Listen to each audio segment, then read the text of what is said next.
Good evening, everybody. As you're logging in here, we've got about half of the registrations are on here so far.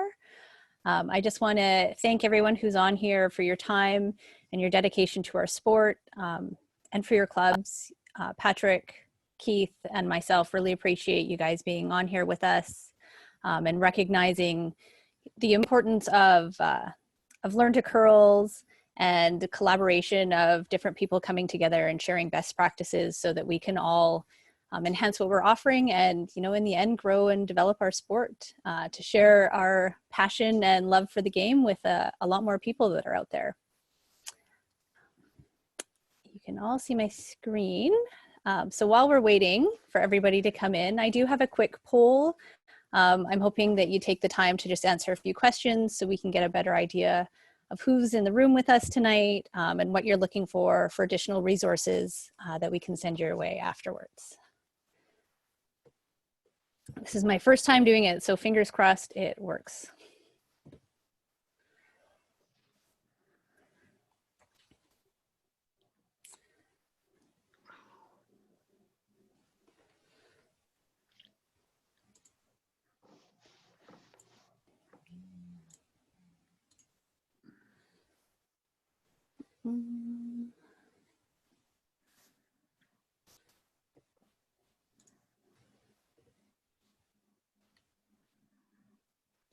If anyone can't see the poll, if you could just put a little message into the Q&A on your screen so that I can know whether or not you can see it, that would also be appreciated.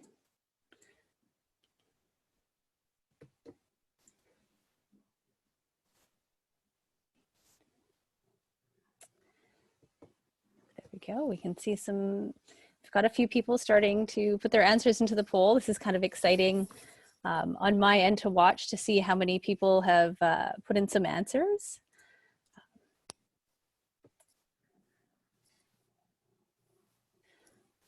Awesome.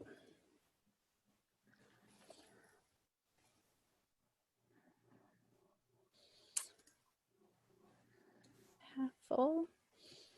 We'll give it a few more minutes before we get started here with our presentation, just because we're at about 40 people. We do have 64 that did register for this evening. There are a couple that have had some emergencies come up, so just a reminder that we will be recording this, and I will be able to share this with those that were unable to make it this evening.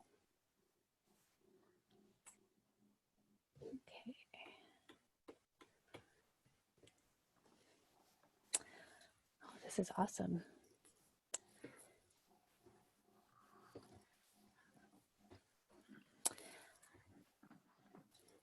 Well, this is really fun for me to watch on this end. It's great to see we have lots of coaches, program coordinators, board of directors on here tonight. Majority of the clubs, you are already running Learn to Curls, so this is great. A few that haven't, so definitely exciting for you guys to learn some of the best ways to start and get going. And very similar targets of the adult age group.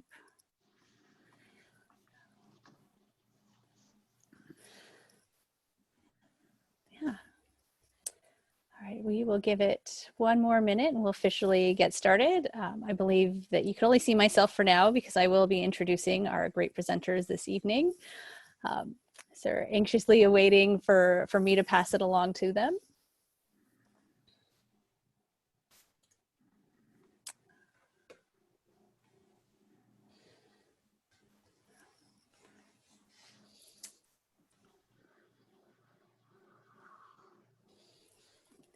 Okay. Also really exciting to see we've got representation from around the province. We have people on tonight from every region in BC, which is super exciting for me to see, and hopefully you guys get a lot of value out of this evening. So I'm going to leave the polling on for now, just for one more minute.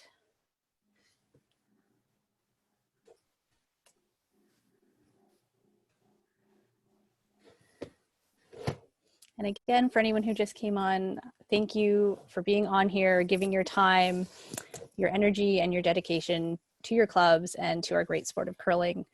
You know, we're all very passionate about our sport, and it's so great to see this many people interested and thinking about growing and developing your sport, hopefully coming this fall. So I'm going to end polling here. Real quick, I'll give you a quick share of the results. Lots of people on here tonight, program coordinators, coaches, board of directors. We've got a great range of individuals on here tonight. Most of you have run programming before, coordinated programs. Some of you, this is going to be very new. So again, some great information coming your way to get you started with a lot of success. Youth and adult, definitely the target market, which I think will go great with the presentations that have been prepared. Great to see lots of trained coaches already being used or not sure, so we will discuss that a little bit this evening. And thank you for your feedback on different resources that you're looking for as well, so that we can follow up on that. And a great representation. All right, so it looks like we've almost got everybody on here. So thank you for taking the time to do the poll tonight. Just a few kind of webinar information things to go over for you. We are recording this tonight to share with individuals that were unable to attend. You will be receiving a follow-up email that's got a link to a copy of the slides, some other resources that we've prepared for you, and I'll include any other additional material that I can, thanks to the results from the poll. We will be using the Q&A tonight, so there is no chat function. If you see a question that's similar to something that you're going to be asking, please upvote it. So there's going to be a little upvote button that you can push on. So at the end, we'll be considering the questions that have had more people interested in that to try to answer.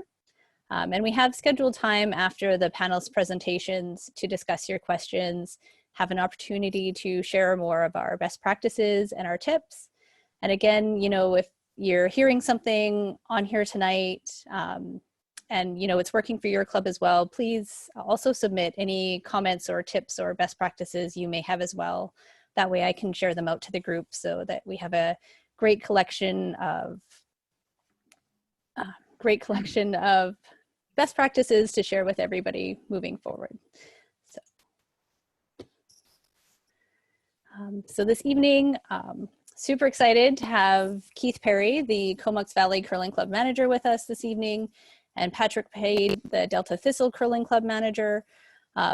Both of these individuals have really reinvigorated their clubs in the past few seasons by really embracing learn to curl opportunities and just their love and passion for the sport and really growing curling. So they've managed to, they'll get into the numbers themselves, but they've really been able to bring in their communities and enhance their clubs.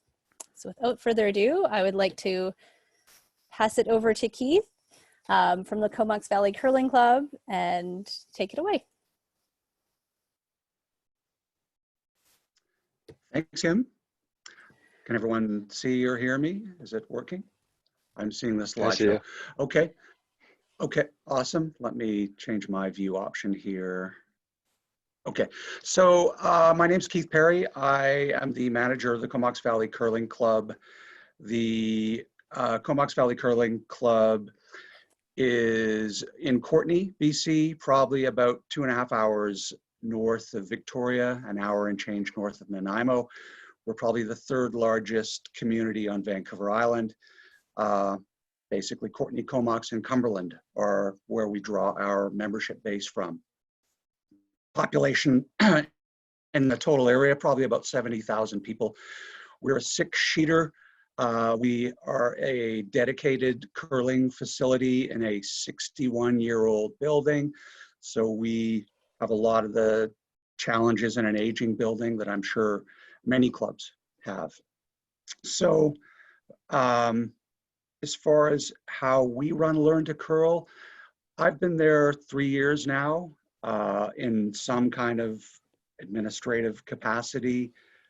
2 years as the manager, 1 year as co-manager before that, and then I did ice teching in my first year here, moving from Vancouver, where I have some board background, at Marpole. Hello, Brad and Suzanne and Pam. I saw you on the participant list. So how we do Learn to Curl. At the start of our season in September, the club has always done this. They do a two-night Learn to Curl program, $20, has some off-ice material. I won't speak too much about what the curriculum is. It's getting people curling, and hopefully they have fun doing it with volunteer instructors who are enthusiastic and will do anything to get new members and curlers into our club. So the two-night Learn to Curl program that we do in September, it's $20, and anyone who takes that can get that $20 applied towards their membership or any other league they're going to join. So the problem with that old school program that we have done is leagues begin like literally like that week. As many clubs know, everyone loves the concept of curlers, but when it comes down to it, it's hard to get new curlers onto established teams. People want them, but they just don't want them on their team. And plus teams are already made up. And if don't have a team of 4 new curlers, it's very difficult for you to join a league. So there's a bit of a problem with what are we going to do with all these people that take our 2-night program. That said, our 2-night program has been successful. It's been sold out with 50-ish curlers, so 6 sheets full. We oversell it a little bit, knowing there's going to be a couple of people who don't show up for whatever reason. And we, obviously take the group upstairs to the lounge and are social with them and try and give them the full club experience, not just, hey, this is curling. So after the 2-night curl clinic, we have dates for a full 8-week adult Learn to Curl program. This is taken directly from the Curling Canada Adult Learn to Curl program that I learned about at the Business of Curling Symposium 3 years ago in Kelowna. And there's a full PDF document available for how to run this program. And we do the 8-week version of it. Now, the first time we ran this program, we tried it in the new year, starting in January. And the problem was when it wound up in the spring, we had no place to graduate these curlers to. So end of curling happens March or April. In our case, it ends in March. People, wow, they've loved this Learn to Curl program, but then summer happens. And some of them, we didn't have a huge success ratio. Less than 50% came back the following season to join leagues or to continue curling. So the second year that we ran the Learn to Curl program, we ran it from mid-October up until our Christmas break. And we had 3 different beginner-friendly leagues that started in January, 4 actually, that we could graduate the people who took the Learn to Curl program into. And so to me, that's absolutely crucial. You've got to have some place immediately for people to go to that aren't competitive leagues. So we have a Friday fun league that runs in 5-week rounds. We have a Sunday fun league that runs in 11-week rounds. And we have a 50-plus daytime league on Monday and Wednesday that runs in 7-week rounds. And we also kept the ice time open that they actually used for the Learn to Curl program. So based on us having a place for people to continue curling, 31 out of the 32 people who took the program joined leagues. So an amazing success ratio. Uh, the following year that we ran it on a Sunday instead of a Thursday. And again, we had a 90% follow through for participants joining leagues. So that's one of the main things that I'd like to emphasize is you got to have some place for curlers to go. The other, obviously curling is only 50% of what we do. The rest is the social activities that happen in our lounge or in our cafe afterwards. It's kind of important to not strand people taking the Learn to Curl program, isolate them in their own time slot. We always used open ice for leagues that weren't full, so they could curl alongside other leagues and then get to meet other members and be welcomed to the club. So that's sort of, in a general sense, how we do it. We cost for the 8-week program is $100, includes equipment, and the curriculum is delivered via volunteers, which isn't ideal. It provides, there's some challenges. Basically, I give a beverage coupon to every volunteer every week. Most of them turn it down. When I took the workshop on how to run this, it was always suggested you have to pay your instructors. I found most of them would refuse the whatever stipend we were going to give them. They just wanted to support the club. So any questions at whatever point, I'll be happy to follow up with, but I'd like to let Patrick give his chance to expand on what they do. Or Kim, you tell me what's up. Yeah, I'm good to go if we're good to go. Anyone? You hearing me, Keith? Yeah. Yeah. Yeah. Sorry, I had muted myself. Keith, thank you so much for that great introduction. Really touching on, trying the different times throughout your season to really figure out what worked best for your club and for your conversion rate. And that, really speaks to sometimes you have to do things a couple of times before you do get it right to be able to do that. So far, I don't have any open questions at this point. Looks like everybody is waiting to hear what Patrick has to say, and I'm sure we'll have a whole bunch after his presentation. Yep, so thank you very much. And Patrick, your turn to take it away.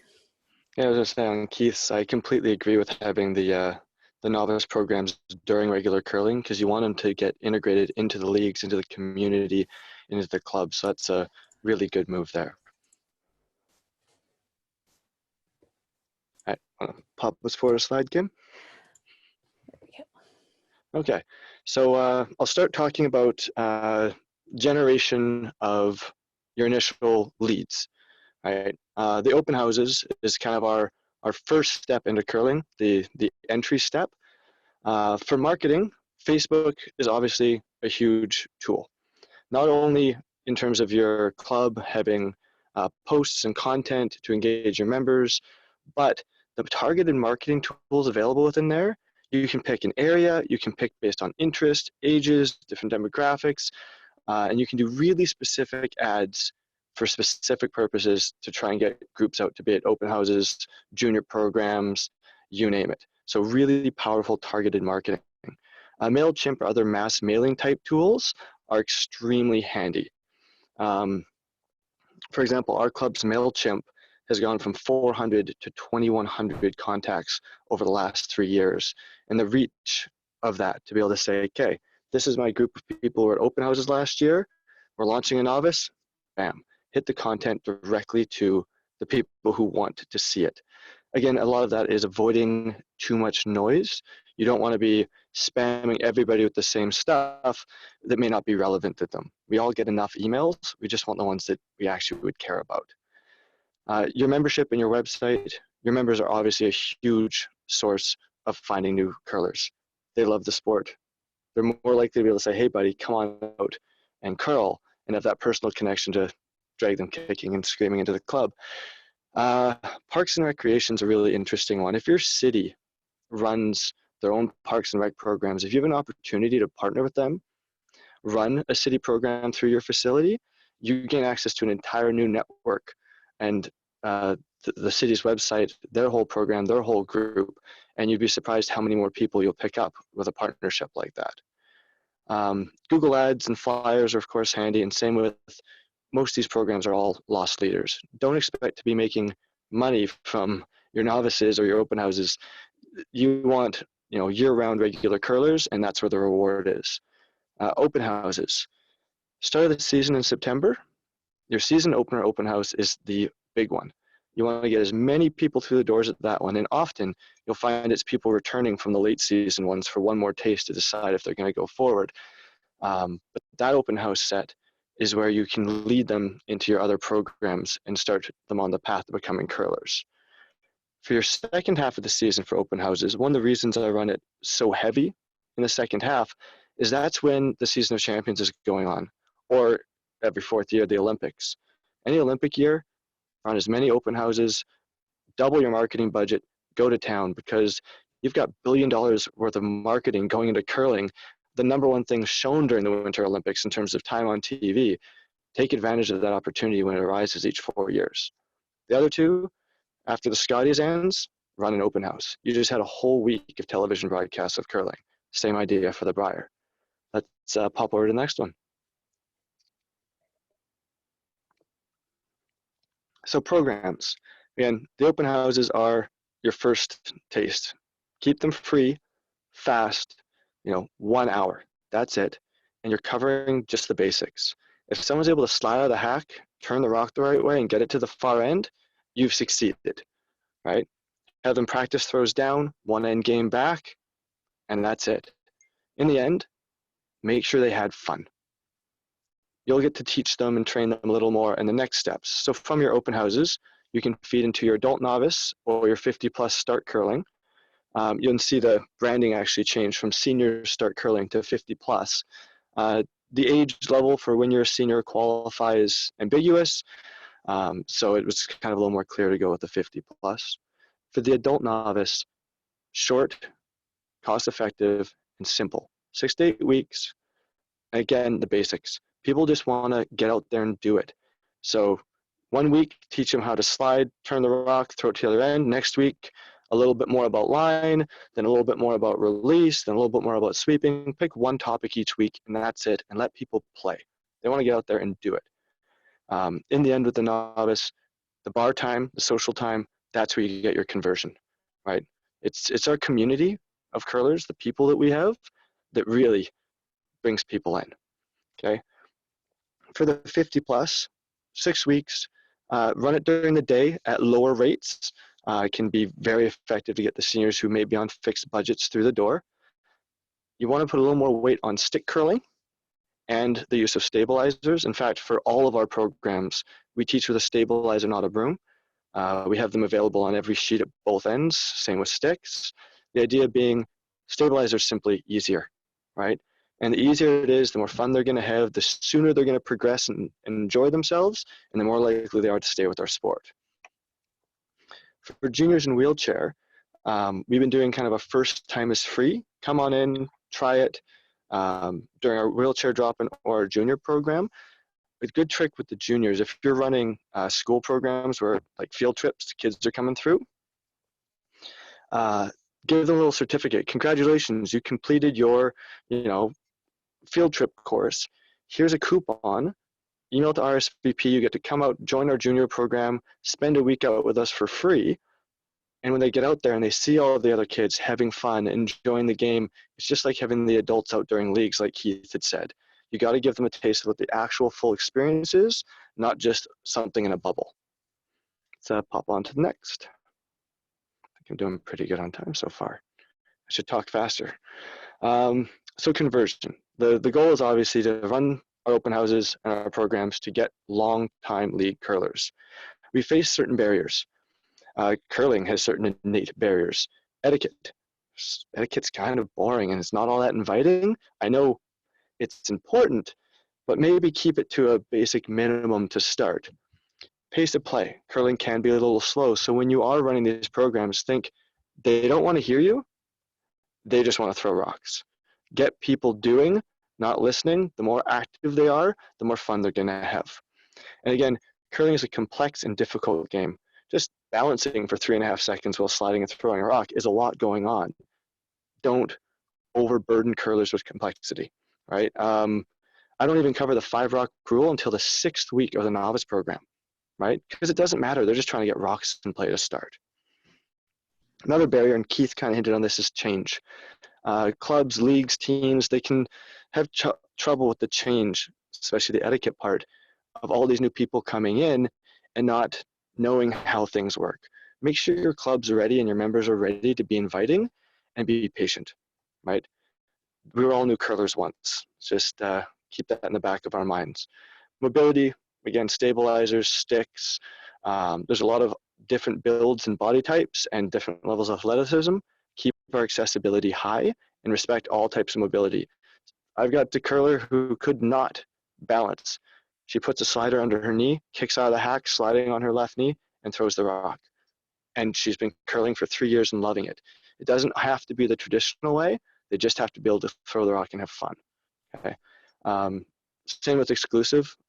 Clubs are moving away from even calling themselves curling clubs and going with curling center. We got to make it not feel like we're an exclusive private organization. And some key tips to wrap it up. Social is king. Fun. Fun first. All the details, all the complexity, lots of years to learn it. I'm wearing my 4-foot curling shirt. And if you want to learn the depth, do a Camp Lake 4-foot curling, right? That's a good spot to hit that next level. For now, we just want to create members of our clubs more than we're trying to create curlers. This one, Keith already keeps stealing all my good points. Run things in the fall, not the winter. Our winter conversion, when I started curling, went out to a burger and beer, loved it, said, Laverne, sign me up, when do we start? She says, the ice melts tomorrow, we start in September. Right, so when you get people in and excited and then it ends, like he said, the conversion was very poor for people coming back the following season. That's why run your novices all in the fall. And the last item, give a big discount. Like we did $100 a head for the second half of the season. Our Sunday League and Thursday League have a lot of newer teams. And by that point, we AB block or ABC on the Sunday, which is now 3 draws. So those new teams and those new curlers come into an environment where they're still playing relatively new teams and they're comfortable realizing leagues aren't intimidating. League curling is for them. And the next year they're back and we're rocking along. So make sure, forget your perfect draws or perfect team counts. It's not about avoiding buys. It's about making sure every single person who comes through your door finds a spot to play and stays a curler. All right, I'm good. Thank you for that very quick overview that you had going on, Patrick. You definitely have some great tips and transition points that anybody new getting into Learn to Curl, I think there's a lot of great things in there that supplement everything that Keith provided a foundation for. We do have some questions for both of you. So not as many as I maybe thought there would have been. Easiest one, Patrick, because you were just talking, but could you expand a little bit more on what MailChimp is? Right. MailChimp is a mass mailing service. They've got a lot of templates for basically prettier emails versus just text. For most email clients like Gmail, you can only send out 500 contacts in a single email. Via MailChimp, you can hit much larger audiences. I know you can have mailing lists in Gmail, but even then with MailChimp, you can have a whole bunch of different tags, groups, categories. I group them strictly from like open houses to novice to members of each year. So I can make sure I'm hitting all those different points of contact with the appropriate content. Oh, and the reporting and the metrics you get from it, awesome. You can literally see how many people clicked on links, what links they clicked on to see what's working or what people are interested in versus what they don't care about. Awesome. Thank you for expanding on that. MailChimp is great and definitely makes anyone looking after a program's life a lot easier in getting the right messaging out.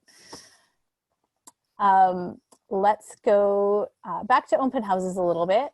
And as far as you touched on a little bit, but what would be, for either one of you, content that you would cover in a 1 hour open house?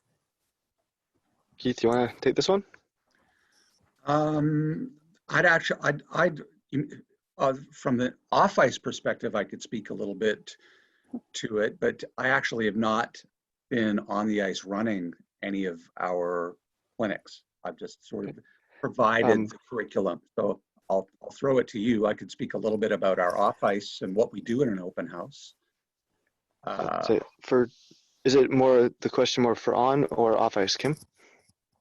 The question didn't specify, but Keith, how about let's lean into what you're saying a little bit more. For someone working on the warm side of a glass for an open house, and what would that kind of look like successful to you? What things do you prepare so that those people can go on to the ice for that 1 hour and enjoy their experience? So we run an open house typically the same week, on a weekend, on a Saturday, when before leagues start, and it's sort of multi-purpose. There's some sheets that are open for members to come down and practice. There's we have some instructors here to help anyone who's never tried curling before. We send out a press release and usually get someone from the radio station or the newspaper down to talk to people, and I'll be handling the off-ice portion of things. We have like members doing a barbecue upstairs. We have prize raffles happening in the lounge. We have some entertainment in the lounge. We have a demonstration of doubles curling on a sheet or two, because it's still new for some. The concept is new for some people. Same with stick curling demonstration. In the past season, we happened to have we had our Team Richards, our under 18 girls who were at the Canada Winter Games. We had them playing against the BC Masters Championship Team Dufour Ladies Masters. So we had these 70-year-olds playing these 14-year-olds in a demonstration game. We don't have a structured clinic happen in an open house. It's just basically, hey, we're back. A chance to catch up and have a bit of a mini party on and off the ice. That's awesome. That's great to hear. And I think that strategy of showing the different versions of curling when people are walking through your door is really important, that there's more than one type of person or more than one way to play this game, and just really embracing that. Definitely really sounds like a very welcoming environment that's been working for you. Shifting to on the ice a little more, Patrick, I know you discussed, getting people to hopefully stay balanced and throw a rock. So, if you were to think about the time spent, obviously your people moving and keeping them warm is important when they're trying it out. The last thing you want is someone feeling cold when they're leaving your open house there. So what recommendations do you have on even the ratio of timing for how to keep people moving versus how long your instructors are actually chatting to them? Well, as much moving as possible. Most of the chatting, you got to cover the basics of safety before you head on the ice. But once you covered safety, get them out there and get them doing. If you're lucky enough to have a lot of volunteers out, we actually take our 8 people per sheet, send 4 to each end, and run them through the basic slide with 2 rocks, slide with a rock and a stabilizer, and then slide with a rock and stabilizer and throw the rock. We run through that at both ends. The coach obviously catches the thrown rock. So more people are doing versus standing around and waiting. Once you've done those, you go to the sideboards, do a nice practice, holding up the arms, starting at 2 or 10, and passing the rock across to your teammate. A good thing to throw out for that is don't throw it so hard you're going to kill your buddy. I don't know what they did to you, but take it easy. Nice, because some people just huck that rock across at their friend and you're like, oh God. But once they get those basics down, group up at an end, throw the rocks down 2 apiece to the far end, play a one-end game coming home, and you've pretty much spent your hour. If you end up with a group that is either younger or just isn't getting the power on the side, you can always do a short near hack to near house where each team takes turns throwing. The rule I use is the first 4 throws per team, you can't knock a rock out of the rings. You start to get a little bit of a pile building up in the house before they start rattling rocks around. And that tends to get a lot of hoots, hollers, and cheers and woes and ahs, as it almost feels like they're playing a full big curling game, even though it's just right from the hack to the near house. Kids love that one. It's great for elementary schools. That's awesome. Makes me want to go back to an open house and bring a few more people with me. Shifting to marketing a little bit, we have a few questions here, and this can go to either one of you. What kind of marketing or brochures would you send out, particular when targeting juniors, and how to get the junior aged individuals or even the high school curlers into yours? What's your experience so far been with that? Well, one of the challenges we face with anything nowadays is we're not just competing with baseball, soccer, hockey. We're competing with Lady Gaga, Netflix, and Fortnite. It's a big marketplace for everyone's time, and we've got to make sure we're flashy, fun, and appealing. So again, it's about getting that first time out with other kids. Our junior coordinator, Rick Fox, has a great thing he's been doing of a Bring a Friend Day twice a year, because then the kids' buddies come out, play with curling with their friends, and that's one way to get them into the sport. So I've always thought that's been a really good move. We don't focus on an extreme amount of junior marketing. We just typically just rely on promoting our junior program, and we have 2 different levels of juniors. We have a JLTC Junior Learn to Curl program, which is specifically for school groups. We have members who are former teachers who have good connections at the local elementary schools, and they bring in school groups to do 3 sessions. And from there, we always promote, hey, these are kids who are curling as part of their physical education program. So for some of them, it's a giggle, but for those who truly love it, we always say, hey, if you really like this, we have our junior curling program on Wednesday afternoons for novice juniors, Little Rocks, and for experienced juniors. And so we try and graduate people from the school groups into our actual junior program.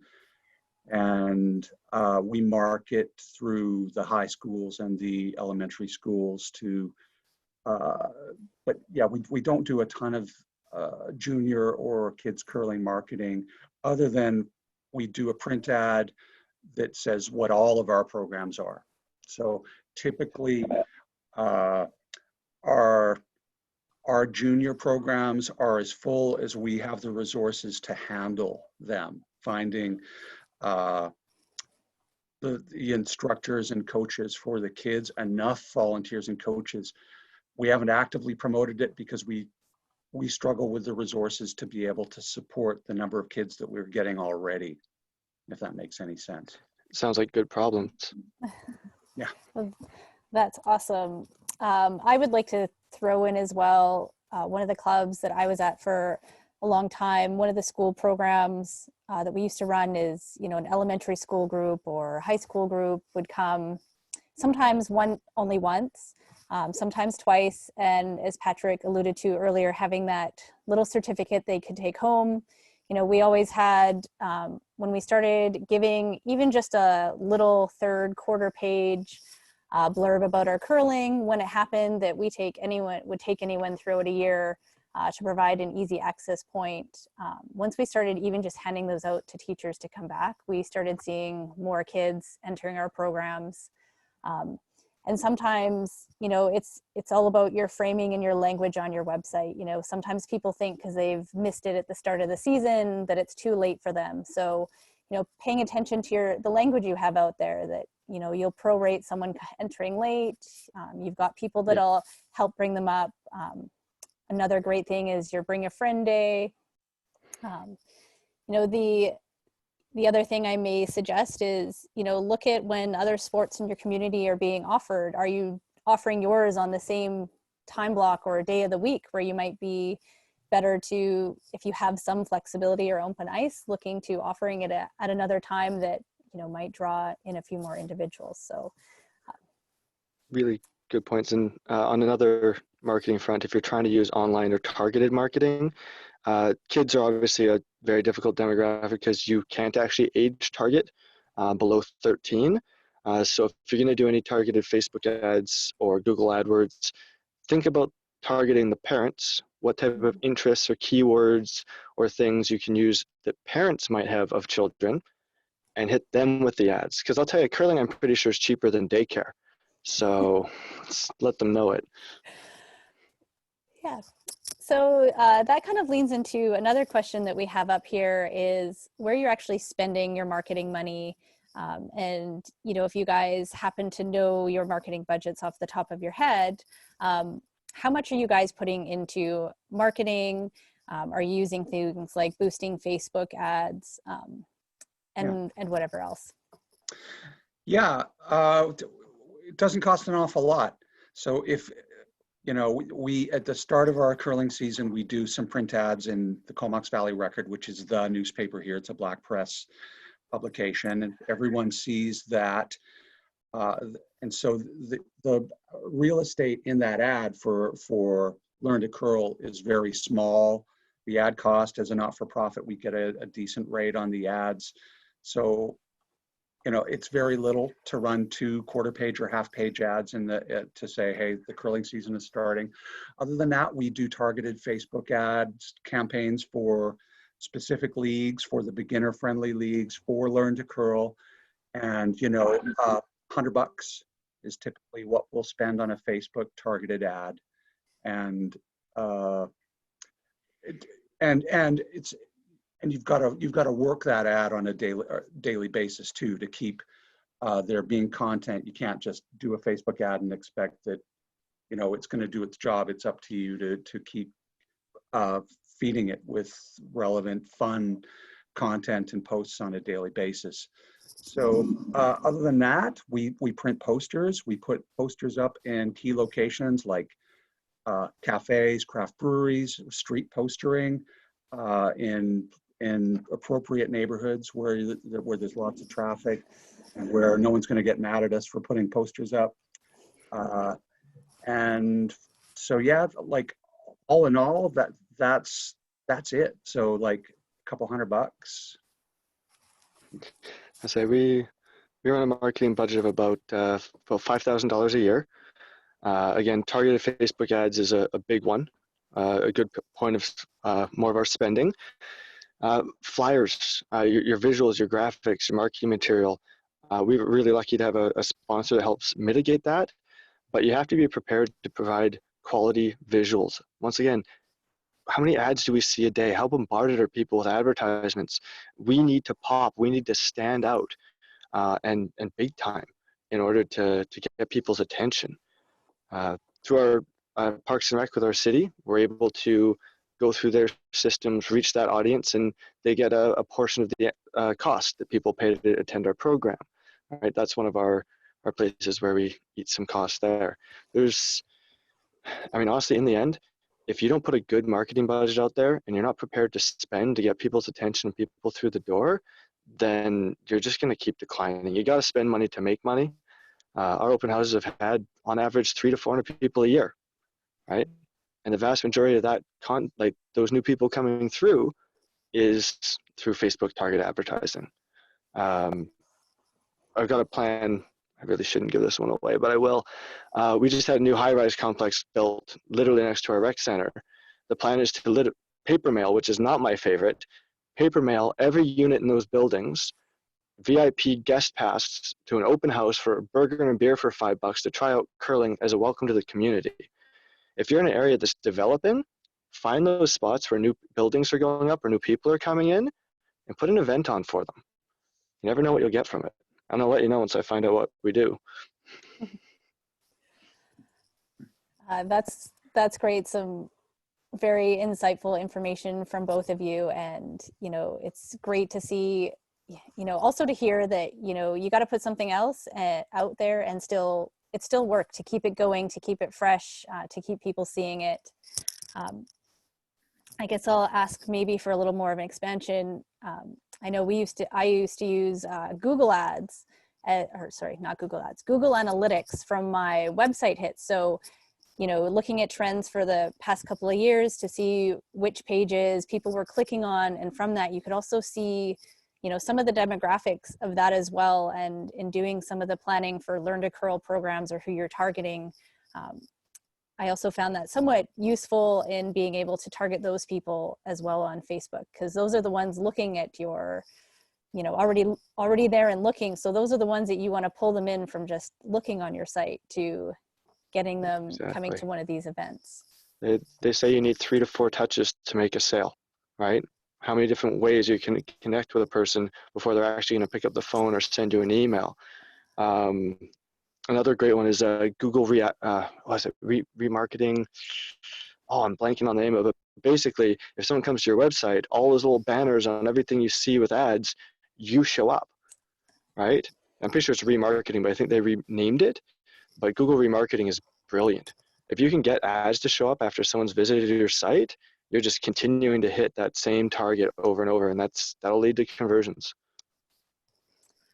Awesome. I'm going to shift focus a little bit here because we have some questions about those individuals that you're using during your Learn to Curl programs. So in either of your experiences, what are your best practices or tips for motivating your members to become instructors and being able to retain them as well? So, you know, how do you keep those instructors coming back every week to make sure that they're, you know, having fun with these new people? It's the biggest challenge. It's our biggest challenge that we face is, like, we have core volunteers. To run a Learn to Curl program, you typically need 2 instructors per sheet minimum, at least until they're going. And for me, each week when I send out the curriculum, this is what we're covering this week, who's in, you know, and can you tell me what weeks you can commit to? And I have a spreadsheet where I see, okay, we're okay for this week.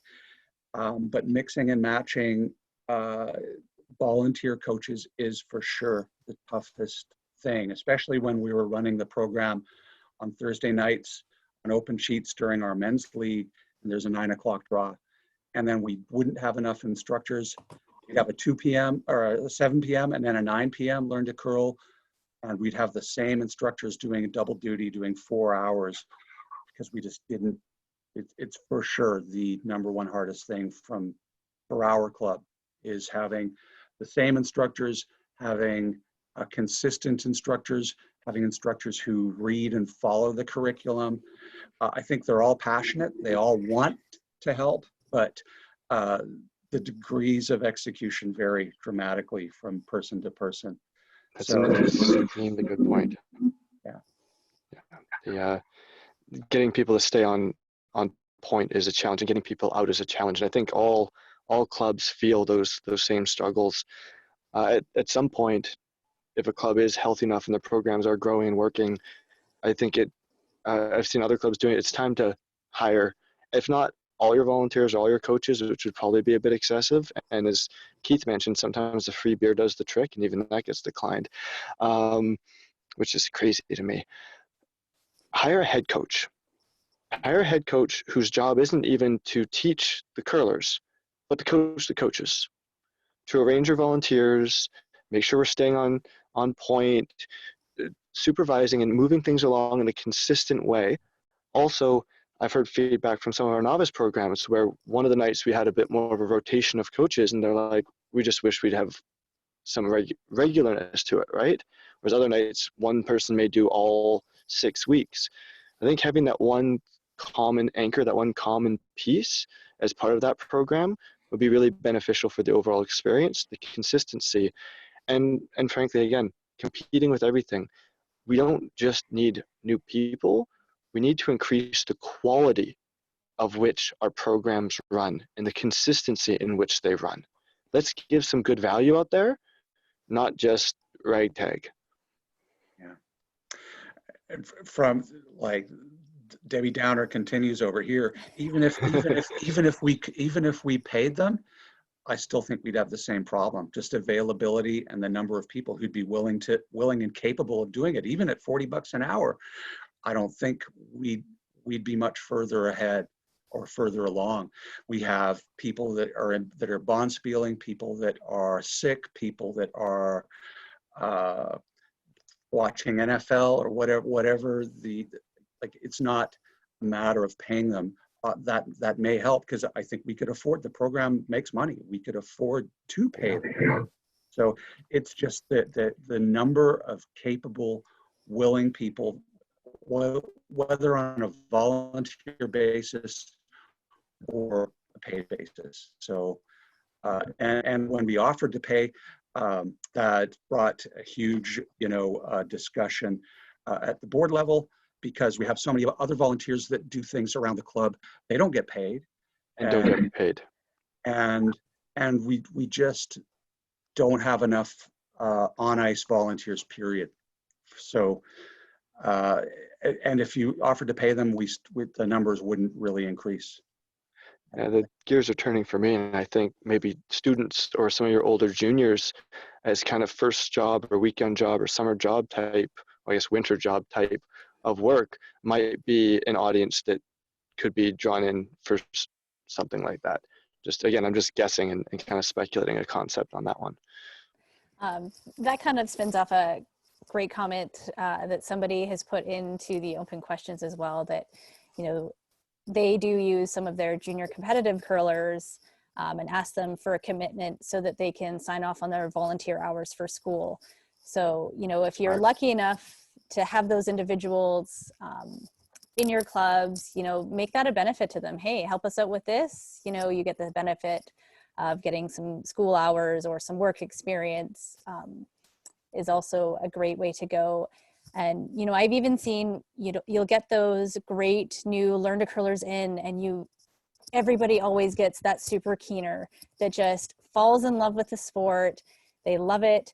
They're like, what else can I do? How else can I help? And, capture those people. If you get someone that's come out of their first learn to curl and they come back next year and they're still really excited about it, ask them to volunteer for this year's learn to curl, especially because, they're right out of the gate. They'll be able to, help keep those new learn to curlers going, especially those tips on like, hey, I was having trouble figuring this out. You are as well. This is what I did to get past it.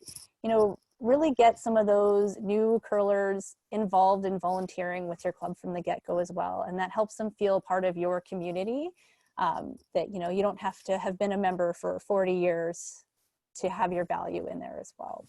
I think that's an extremely good point, Kim. A lot of our newer curlers, I try and encourage them to come out and coach, and they say, well, I just started, I don't know what I'm doing. I'm like, that's perfect. Because these people that you're coaching know 1 year less than you, but you'll be able to relate. And that relatability, that fact that, oh, you're here and you're curling and look how well you're sliding and you started last year. Those newer curlers are probably some of your best ambassadors if you can get them out there with other new curlers.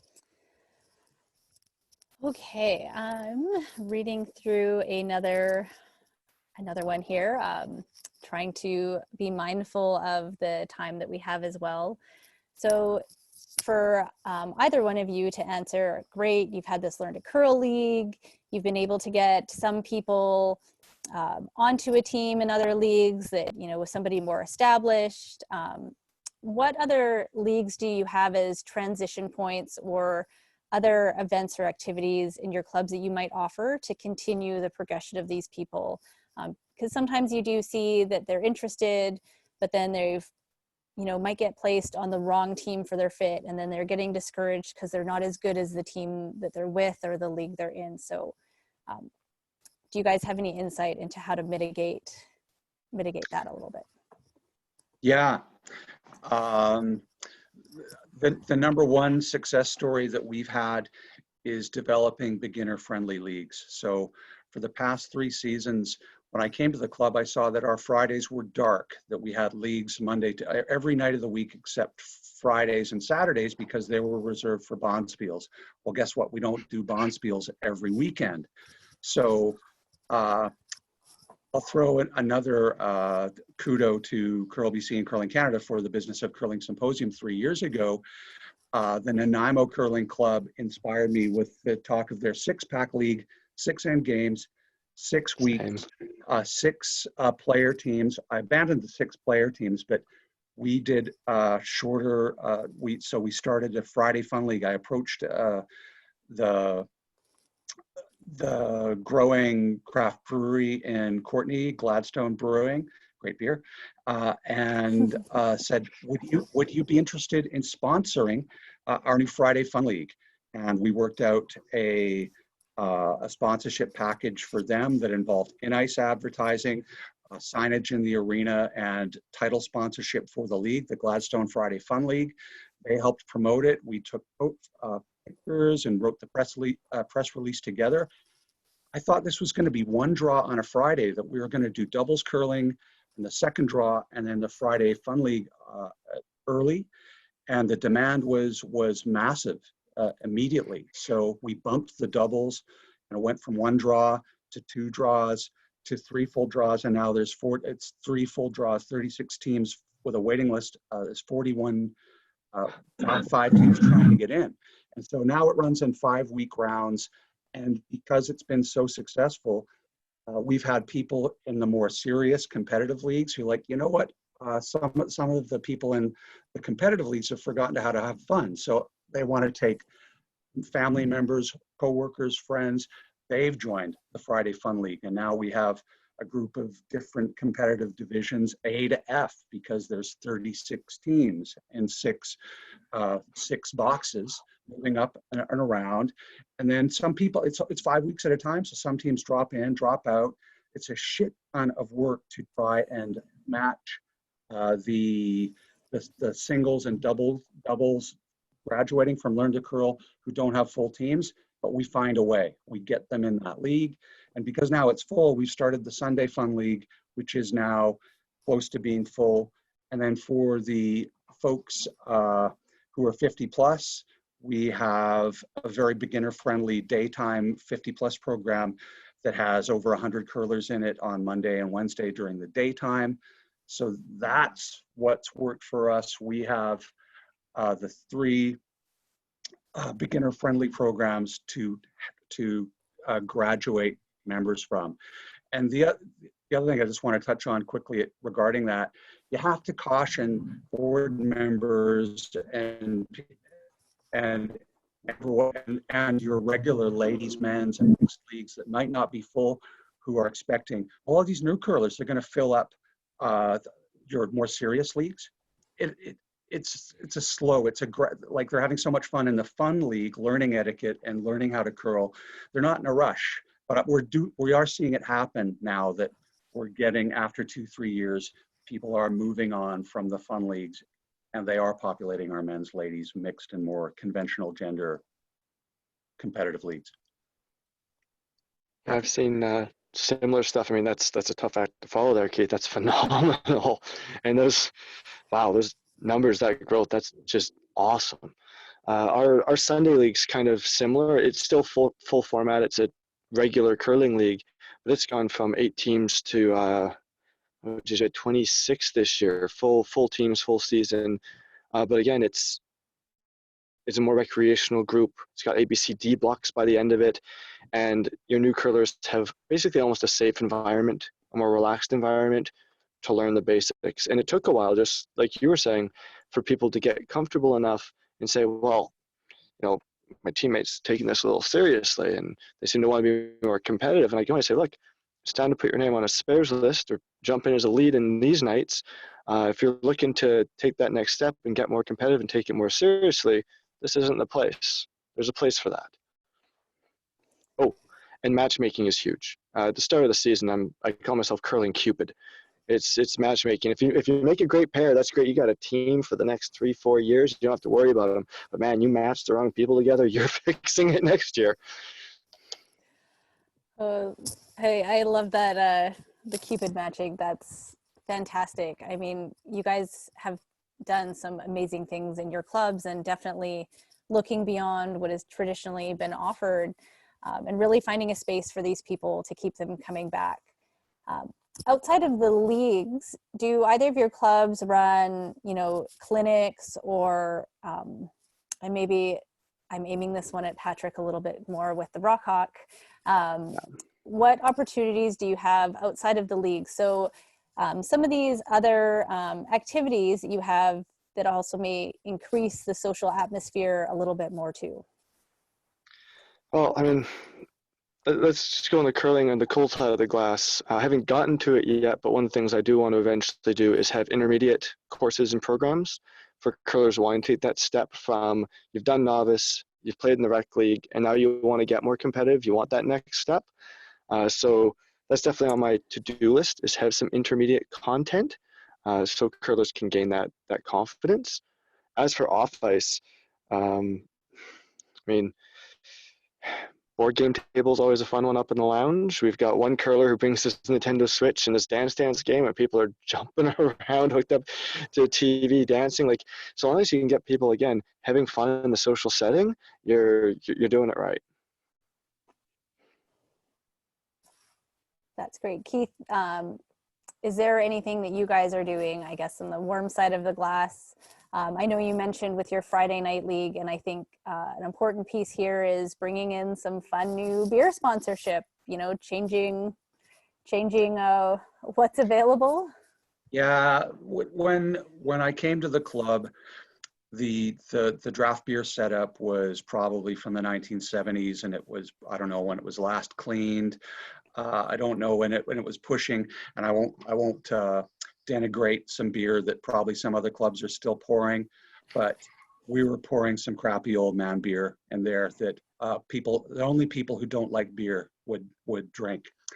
So once we worked out the sponsorship with Gladstone Brewing, obviously there's some, you can't promise anything to any individual brewer, but they helped us. They redesigned a 6-tap system, and then we expanded it to 8 taps. And for me, sure, running the curling club is all encompassing, but a fun thing for us is we don't just have the same 8 beer all the time. They change every day. So we'll have a lager and a pilsner, we'll have an IPA, we'll have a dark beer, we'll have a pale ale, we'll have a mystery beer, we'll have a Hefeweizen or so. But in any case, and we keep the one old man beer on tap, number 8, for those people that don't like beer. Or we sell it a little bit cheaper. And we actually still do sell it because there's people that find any craft beer weird. And so that's, but ultimately our bar sales have doubled. Like, let's not kid ourselves. At least up until, obviously, all bets are off the window for what curling's going to look like next season. But our bar sales pay for curling. Our bar sales are where our profit is. Can't argue with that one. That's definitely great insight. Just even looking at some of the other things that you're offering when people are coming off, to definitely entice them a little bit more to stick around and socialize.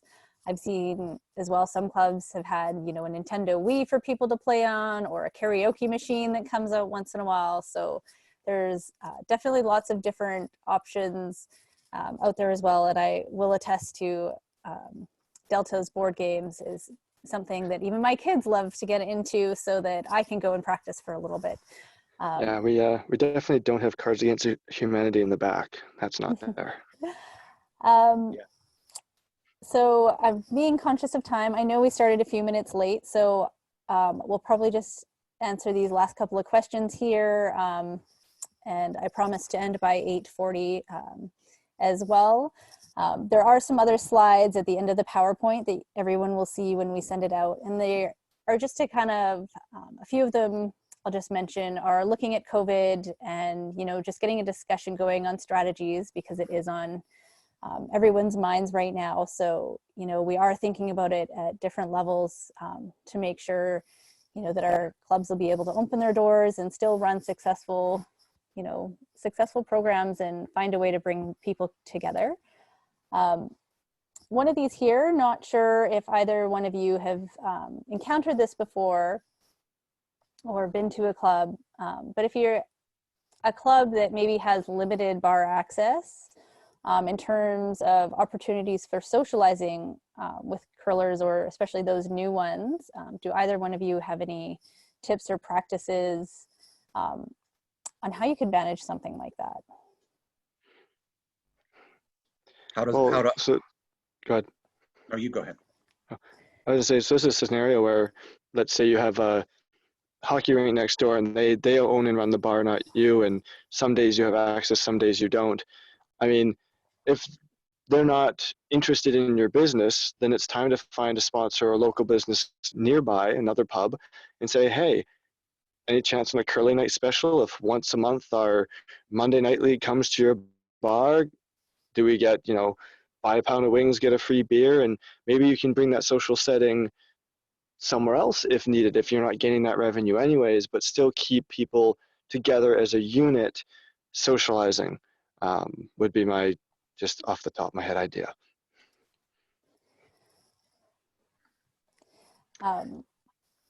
Keith, anything from your end? I don't have the experience for anything outside of our own lounge and cafeteria, basically. So, and every one of our leagues has a different kind of feel after post game and pre game, depending on what night it is and what the demographics of the league are. So it's a difficult question. We do have a lounge, we do have a cafe, we do have a banquet room. We do have pool and board games and music. I'm going slightly off topic here too. One of the conscious things I tried to do was to go away from the sports TV, the sports bar element, and have music in the background. I think it's more comfortable for everyone. And if there is a sporting event that people like, if there's curling on, like when you've got a lounge full of people talking, you can't hear television commentary. It's just more noise pollution.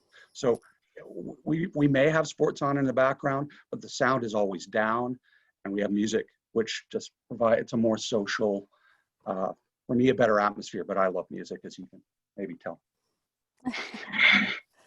Thank you for that. I have, some other clubs have shared with me, they have partnered with some restaurants that are nearby, and some leagues you would go, you just drop in a note with your receipt that, hey, from this league on this night, and those leagues would get kickbacks. Or it's a great way to also encourage those community partnerships for sponsorship as well, especially when you start writing those gaming grants at this time of the year. If you haven't, really putting into them that community benefit, you are able to support the community around you, and it's about bringing people together. And with those, if you've ran some of your Learn to Curl programs, put them in there. It's a great opportunity with your gaming grants, maybe to get some funding for training those volunteers. The more as well that you can, like he said, he has something he hands to his volunteers, so they know what they should be doing. If you can ease your volunteers into, they have a plan to follow, it makes their job a lot easier than going, okay, here's a bunch of curlers, teach them how to curl this week, but you don't know what they learned last week because you weren't there, or what they're supposed to learn the next week. So having a plan, I think, is also a great key for your programs and moving forward, and those people coming in really getting the value of that as well. We have one more question on Curling 101 for first timers. Not something that I particularly used. I definitely know, running my Learn to Curls in the past, I definitely had pieces of that. Is this something that either one of you used in your programming? I've run the Curling 101 once. it was an exercise to see how their program differed from our own, and there's actually a lot of parallels. But overall, I more or less took the concept and sped it up, simplified it, accelerated it down to, again, a little more basic. I find that most of the pre-made programs that I've read are developing in detail curlers, like, okay, here's day one, you'll be doing this for the next 30 years, let's get it perfect. But in the end, you got to get them to want to stay for 30 years first. Awesome. Is there any final wrap-ups that either one of you would like to say before I quickly show a few of these resources that are also available to our curlers? And I'll go, Keith. Just in a general sense, I see it as someone from a business background to see everyone who comes in the building to make this an experience that they want to, tell people about, that as soon as they came into your facility or our facility, it was fun, both sides of the glass. Just to make your club fun, welcoming, inclusive for everyone, to try and break down, what Patrick said, the club mentality, even though we're still a club, but just to build your community, to make it fun for everyone. Exactly. It's time to open our doors, enhance our experience, find that energy and passion, and share it with new people. Curlers are a beautiful community, like wonderful people, welcoming, fun, social. So let's make it easier for new people to become part of our curling family. awesome. Well, thank you to you both for agreeing to do this Learn to Curl webinar for me tonight and for everybody that's on here. Lots of great information, and thank you for sharing all these best practices. The more our curling community can start to share these great little nuggets from around the province, the more, I'll use the sense of a pie, the more pie we all have, the more people will have playing our sport and growing and having fun with it. This last screen here, I will be sending this out to everyone, but there are some links on where you can find different resources. The ones that Keith and Patrick both talked about tonight, I will be sending those out as well. Again, if you want to connect to, we have our We'd Rather Be Curling mugs here tonight, but we're all here to help. So if you want to connect with anyone, please send an email to myself. If you'd want a further discussion with Keith or Patrick, I'm sure they'd be happy to share a little bit more. So, we're here as a community and a network, and thank you everyone so much. Stay safe, stay healthy, and look forward to getting back on the ice as soon as we can. Oh, and thank you, Kim, for all the work putting this on. You're welcome. It Thanks is my pleasure. All right, on that note, good evening everyone, and I'm sure we'll have more fun topics coming up in the future. Okay. Later. Bye.